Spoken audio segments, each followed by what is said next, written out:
మాకు ఒక రక్షకుడు కావాలి, మా యోగక్షేమాలు తెలుసుకునేటువంటి ఒక నాయకుడు కావాలి, అన్ని విషయాల్లో మాకు చేయూతనిచ్చేటువంటి నాయకుడు కావాలి. రాజకీయ పరంగా వారి యొక్క ఉన్నతమైనటువంటి జాతులకు సహాయం చేస్తున్నారు, కానీ బడుగు బలహీన వర్గాలకు ఎలాంటి సహాయం లేదు, వీరిని ఆదరించేవారు లేరు అని వారు ఒక రక్షకుడి కొరకు ఎదురు చూస్తున్నప్పుడు దేవుడు అంతకుముందు తన ప్రణాళిక ద్వారా 700 సంవత్సరాలకు ముందు ప్రణాళికలో యేసుక్రీస్తు ప్రభువారి గురించి ప్రవచించిన ప్రవచనంలో ఆయన లోకంలోనికి రావడం జరిగింది. ఆయన వచ్చి ఈ సువార్తను ఎక్కడ తీసుకెళ్లారంటే బడుగు బలహీన వర్గాలలో పేదలైనటువంటి వారు, అణదొక్కబడినటువంటి జాతుల్లో ఉన్నటువంటి వారికి ఈ సువార్తను తీసుకెళ్లారు. యేసుక్రీస్తు ప్రభువారి యొక్క ఉద్దేశం ఏంటంటే తారతమ్యాలు లేవు, అందరూ కూడా సమానత్వం కలిగి ఉండాలనేటువంటిది వారు ఉన్నటువంటి ఉద్దేశం. మరి ఈ సమయంలో ఈ 75 రోజు రిలే నిర్వహించడంలో ఈ క్రిస్మస్ దినాలను జ్ఞాపకం చేసుకుంటూ మరి కోటేశ్వరరావు గారిని ఎంతైనా మనం అభినందించాల్సినటువంటి విషయం. ఏంటంటే వారుగా ఇంట్లో ఉండి హ్యాపీగా కాలు మీద కాలు వేసుకొని ఉండేటువంటి పరిస్థితి, అలాగే వారి ఇంట్లో కూర్చొని సమస్య ఆర్డర్ పెట్టుకొని తినగలిగేటువంటి పరిస్థితి. కానీ ఇక్కడ ఉన్నటువంటి సామాజికపరమైనటువంటి పరిస్థితుల్లో కొంతమందికి మాత్రం న్యాయం జరుగుతుంది, అందరికీ జరగడం లేదని వారు తలంచి వారి పక్షంగా వారు ఈ రీతిగా లేచి ఈ రిలే నిరాహార దీక్ష ప్రారంభించి రాజధానిలో ఉన్నటువంటి రైతులకు సమాంతర న్యాయం జరగాలి. వారి కష్టం, వారి జీవితకాలం అంతా పంట పండించుకునేటువంటి భూములు త్యాగం చేసేస్తున్నప్పుడు వారు సరైనటువంటి న్యాయం కావాలని వారు ఈరోజు ఈ నిరాహార దీక్షను ప్రారంభించారు.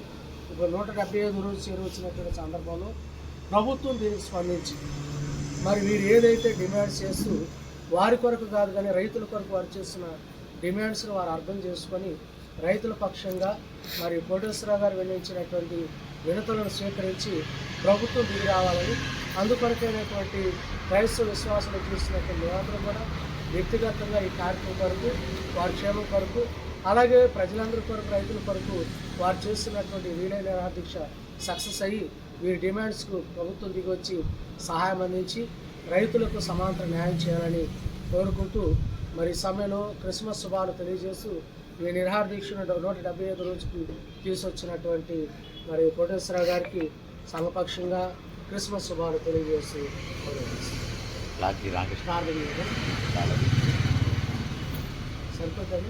సరిపోయింది. Okay, cake cutting fast cake ప్రేమల తండ్రి, మరి ఈ సమయంలో ఈ కేక్ కటింగ్ మీరు ఆశ్రయించండి. అనేక పదార్థాల నుంచి నా ప్రేమికులు మొదలైనప్పుడు అలాగే నా ప్రభావ మరి కోటేశ్వర గారు ప్రారంభించినటువంటి ఈ యొక్క కార్యక్రమంలో ముస్లిం జాతులు అందరూ కూడా చేరువచ్చి సహకారం ఉంది. ప్రభుత్వం యొక్క నా ప్రభావ వీరి యొక్క డిమాండ్స్ పెట్టుకొని ప్రజలకు, రైతులకు న్యాయం చేయనట్లుగా మీ కొరకు అందుకు గాను నా ప్రభావ ఈ యొక్క తీపి పదార్థం ద్వారా మీరు నోటిని తీపి చేస్తున్నట్లే ఒకదినాడ రైతులకు నా ప్రభావ ఇటు తీపి కబురు అందించే వాక్యాన్ని దయచేయమని యేసయ్య నామములో ప్రార్థిస్తున్నాను.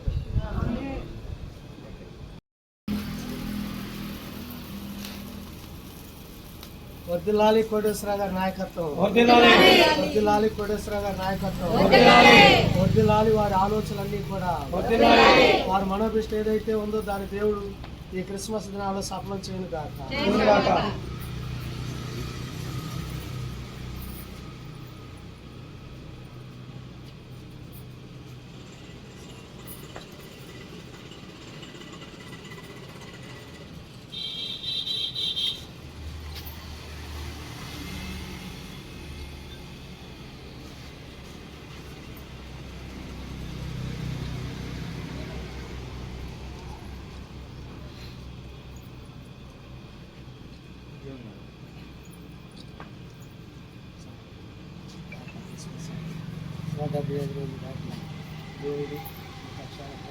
కదా 175 రోజుల నుంచి రిలే నిరాహార దీక్ష చేస్తా ఉన్నాం. రెండో ల్యాబ్ గురించి చేయబోతున్నాం కదా, దాన్ని ఉద్దేశించి మీరు చెప్పగలరు. రెండో పూలింగ్ తీసుకోవాలంటే ఎకరానికి ₹1,00,00,000 లేదా గవర్నమెంట్ వాల్యుయేషన్ మీద 4 రెట్టింపులు ఇచ్చి 1250 గజాలు ఇస్తేనే ఇస్తారు. ఎందుకంటే వాళ్ళకి ఇచ్చి వాళ్ళు ఒక 20 ఏళ్ళు, 15 ఏళ్ళు, 30 ఏళ్ళు పట్టింది అనుకోండి, అప్పుడు దాకా వీళ్ళు ఏం తిని బతకాలి రైతు కార్మికులు కానీ.